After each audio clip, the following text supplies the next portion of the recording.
आज म हजुरहरूलाई घरमै सजिलैसँगले मेथीको गुलियो अचार 5 मिनेटमा नै तयार गर्ने तरिका सिकाउन जाँदैछु। YouTube channel Amar Panchi food वर्ल्डमा यहाँहरूलाई धेरै धेरै स्वागत छ। यो अचार मैले 10 जनाको लागि तयार गर्न जाँदैछु। त्यसको लागि मैले मेथी 150 ग्रामलाई लिए, मिडियम साइजको कागती 13वटा लिए र चिनी हामीलाई 150 ग्राम नै चाहिन्छ। 2वटा अलैँचीलाई लिए र आधा चम्चा बिरे नुनलाई मैले लिए। सबैभन्दा पहिला चाहिँ म यो कागतीलाई एकदम राम्रोसँगले पखाल्दैछु। हामीले यो मेथीको अचार बनाउँदाखेरि चाहिँ सरसफाइमा एकदमै ध्यान दिनुपर्छ, नत्र अचार एकदमै छिटो बिग्रिने सम्भावना हुन्छ। एकदम राम्रोसँगले पखाल्नु होला। त्यसपछि यो हरेक कागतीलाई म यसरी पुसेर अर्को एउटा प्लेटमा राख्दैछु। अचारमा अलिकति मात्रै पानी पर्यो भने पनि अचार बिग्रिने चान्स धेरै हुन्छ, त्यही भएर मैले यस्तो गरेकी हुँ। अब यसलाई म धेरै बेर हैन 5 मिनेटको लागि चाहिँ यसरी घाममा सुकाइदिन्छु। 5 मिनेट मात्रै राख्नु होला, धेरै चाहिँ हैन, जे होस् यसको पानी चाहिँ सुक्नुपर्छ। त्यसपछि मैले यो मेथीहरूलाई भुट्दैछु र यससँगसँगै मैले अलैँचीलाई पनि भुटेँ। हामीले मेथी जति राख्यौं चिनी पनि उति नै राख्नुपर्छ। यो अचार बनाउँदाखेरि चाहिँ एकदमै लो फ्लेममा हामीले 1 मिनेट भुट्नुपर्छ, एकदमै सानो आँचमा। यो भुट्नुभन्दा अगाडि चाहिँ प्यान एकदम राम्ररी तातेको हुनुपर्छ। यसबाट हल्का बास्ना आउने बित्तिकै नै यसलाई चाहिँ हामीले ग्यास चाहिँ निभाइदिनुपर्छ। मेथी कुनै पनि हालतमा डढ्यो भने एकदमै नमिठो हुन्छ अचार चाहिँ, त्यही भएर 1 मिनेट मात्रै रोस्ट गर्नु होला यसलाई। यतिको हुने बित्तिकै मैले ग्यास अफ गरिदिएँ। अब यसलाई प्यानमै राखी छाड्यौँ भने फेरि पनि डढ्छ, त्यही भएर मैले यसलाई एउटा प्लेटमा ट्रान्सफर गरेँ। यसलाई कम्प्लिटली 10 मिनेटसम्म चिसो बनाएर राख्नु होला, एकैचोटि पिस्नु हुँदैन। त्यसपछि मैले यो कागती जुन चाहिँ राम्रोसँगले मैले धोएर पखालेर लिएकी थिएँ त्यसलाई अब काट्न जाँदैछु। हात पनि एकदम राम्रोसँगले सफा गर्नु होला, हातबाट पनि कीटाणुहरू सर्यो भने चाहिँ अचार बिग्रिन्छ। त्यही भएर कागतीहरू सबैलाई मैले हाफ हाफ गरेँ। यसबाट चाहिँ हामीले जुस निकाल्न लाग्दैछौँ। करिब 13वटा जति छ मिडियम साइजको कागतीहरू। अब यी सबै कागतीहरूबाट चाहिँ म जुसहरू निकाल्दैछु।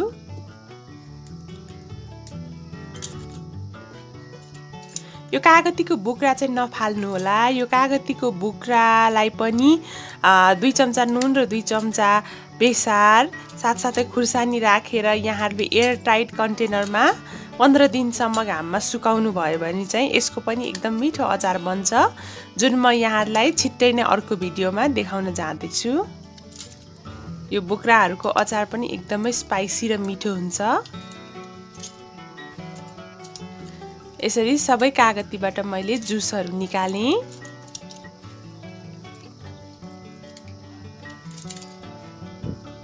यो जुसमा चाहिँ एउटा पनि कागतीको बिया चाहिँ हुनु हुँदैन। यहाँहरूले राम्रोसँगले छान्नु होला, बिया चाहिँ आउनु हुँदैन। बिया आयो भने अचार एकदम तितो बन्छ। त्यसपछि 10 मिनेट पछि यो मेथी र अलैँचीको साथसाथै म चिनीलाई पनि सँगै पिस्न जाँदैछु। धेरै एकदम मसिनो हुने गरेर पिस्नु पर्दैन, एकैछिन मात्र पिस्दा हुन्छ। मेथीको अचार बनाउँदा मेथी चाहिँ एकदमै धुलो हुने गरेर चाहिँ पिसिराख्नु पर्दैन। एकैछिन म यसरी पिस्छु।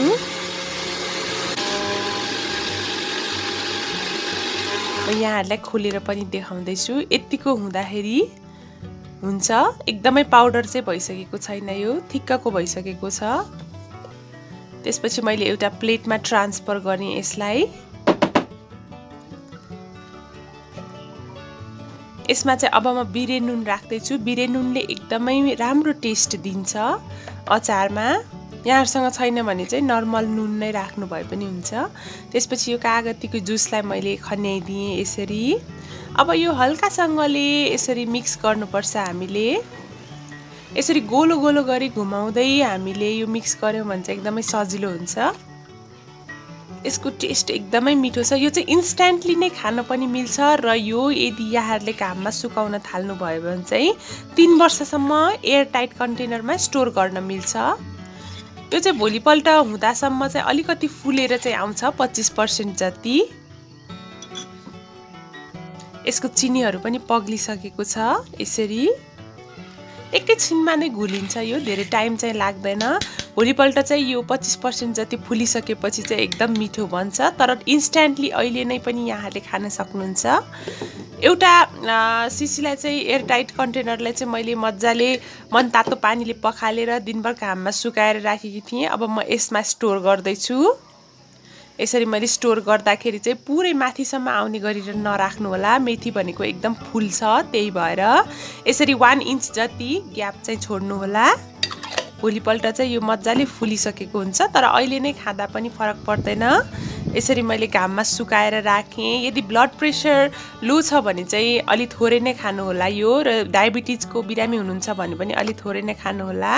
यसरी मेथीको अचार एकदम मजाले रेडी भइसकेको छ। यहाँले पनि आफ्नो किचनमा बनाउनुहुन्छ भनेर मैले आश गरेकी छु।